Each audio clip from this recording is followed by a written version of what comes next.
Right now, one company controls the future of artificial intelligence, modern warfare, and the global economy. And almost no one is talking about it. It doesn't build phones. It doesn't run social media. Most people have never even heard its name.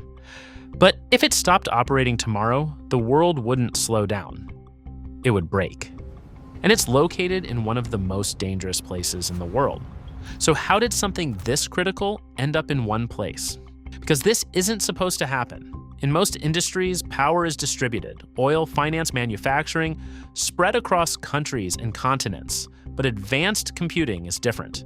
Every modern device you use, your phone, your laptop, your car, even the systems powering artificial intelligence, all depend on one thing: computer chips. But these aren't just components. They're some of the most complex objects ever created. Inside a single advanced chip, there are billions of transistors packed into a space smaller than your fingernail. Each one switches billions of times per second. And the way we build them shouldn't even be possible, because chips aren't assembled. They're etched, layer by layer, using light. But not normal light. Light so small, it doesn't exist in nature. To create it, engineers had to invent one of the most extreme machines ever built. And this is where things get strange.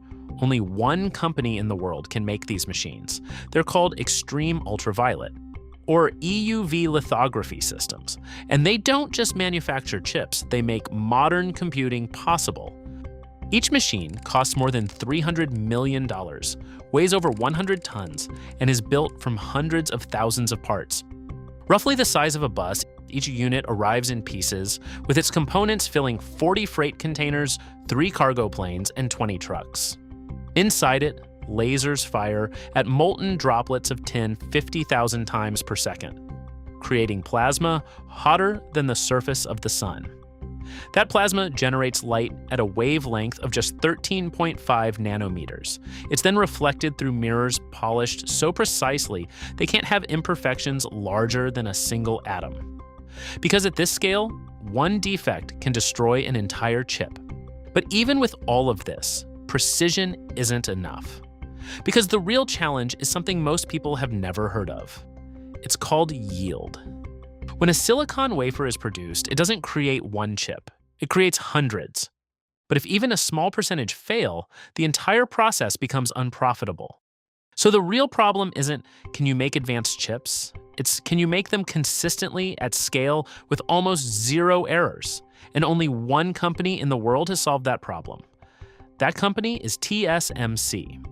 When it was founded in 1987, its strategy didn't make sense. Instead of designing chips, it focused only on manufacturing them. At the time, most companies did both. But it made a different bet. If it could become the best manufacturer in the world, everyone else would come to it. And over time, that's exactly what happened. Companies like Apple, Nvidia, and AMD now design the most powerful chips on Earth, but they don't build them. Because they can't. Only one company can. Today, it produces over 90% of the world's most advanced semiconductors, which means the fastest iPhones, the most powerful AI systems, and even critical military technologies all depend on it. But here's something most people don't realize. Even this system isn't fully independent, because behind it is another dependency. Without those machines, this entire operation couldn't exist, and without it, modern chip design would hit a wall. This creates something incredibly rare, a global system where no single country controls the full stack. Materials, machines, design, and manufacturing are all split across different parts of the world, which means the entire system is only as strong as its weakest link. And that weakest link sits in one place: Taiwan, an island at the center of one of the most dangerous geopolitical tensions in the world. Just 100 miles from China, an area where military activity has increased, where tensions continue to rise, and where the balance of global power is constantly being tested. But here's something even less obvious. Taiwan isn't just strategically important because of geography. It's important because of a concept called the Silicon Shield. The idea is simple. As long as the world depends on this island for advanced chips, every major economy has a reason to protect it. Because disrupting production here wouldn't just hurt one country, it would hurt everyone, including the countries involved in the conflict itself. And that creates a strange kind of stability, one where economic dependence becomes a form of defense. But that stability isn't guaranteed, because over the past few years, that shield has started to weaken. Countries have begun realizing how dangerous this dependency really is. In the United States, the government passed the CHIPS and Science Act, allocating over $50 billion to bring semiconductor manufacturing back home. Europe followed with its own investments. China has already been pouring hundreds of billions into domestic chip production. And for the first time in decades, the world is actively trying to replicate what exists in Taiwan. But there's a problem. Even with unlimited funding, you can't instantly recreate this ecosystem. Because it's not just factories, it's supply chains, engineering talent, decades of trial and error, and relationships between companies that have been built over generations. For example, some of the most advanced chip designs require coordination between hundreds of suppliers across multiple continents. Even a single delay in one component can halt production entirely. And even if a new factory is built, it can take years just to reach stable production. During that time, error rates are higher, costs are higher, and output is lower.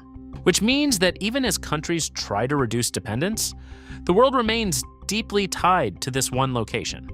And there's another risk most people never think about.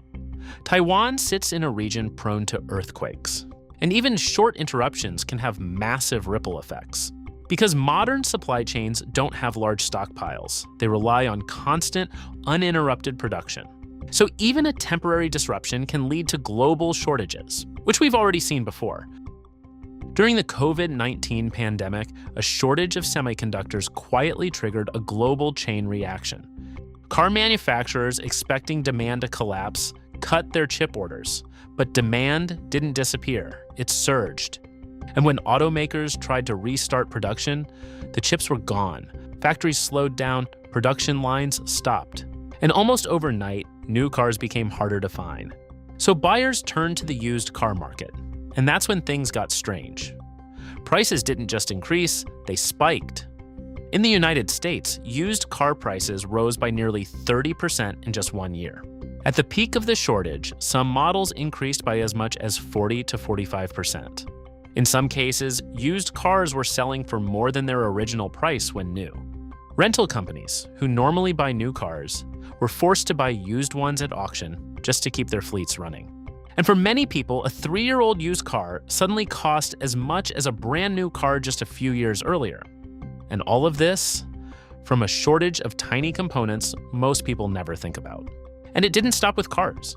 The same shortage affected gaming consoles, graphics cards, appliances, even medical equipment. Because modern life isn't just powered by software, it's powered by chips. And when those chips disappear, everything else starts to follow. And that was without any major geopolitical conflict. Now imagine that disruption at a much larger scale. This is why some analysts believe that semiconductors today are as strategically important as oil was in the 20th century. Not because they're consumed, but because everything else depends on them. And right now, the most advanced versions come from one place, a place that sits at the intersection of technology, economics, and global power. Which means the future of entire industries doesn't just depend on innovation. It narrows down to one place on the map, the place that holds it all together.